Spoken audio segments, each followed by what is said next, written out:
Assalomu alaykum dugonajonlar. Yana bugun nonushtaga tez tayyor bo'ladigan taom tayyorlaymiz. Bizga kerak bo'ladi 3 dona yoki 4 dona tuxum.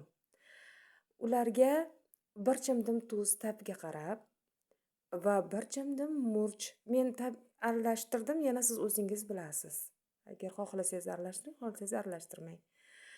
Ozgina murchni sepdimda va ularni bir xil massa bo'lguncha yaxshilab aralashtirdim. Va uyingizda ortib qolgan, qotib qoladigan, suv qochib qolgan nonlarimiz bor-ku, shularni chiroyli shakliga keltirib, kesib olamiz. Ularni tuxumga bilab, qizigan yog'da pishirib olamiz. Qarabsizki, yumshoqqina ajoyib nonushta tayyor bo'ladi, juda ham tez. Ularni mana bunday qilib tuxumga bilaymiz, yaxshilab ilab olamiz va ularni qizib turgan yog'da bir zumda pishadi va yumshoqqina tez tayyor bo'ladigan nonushta tayyor. Siz ham buni bolalaringiz uchun qilib bering, to'yimli va mazali.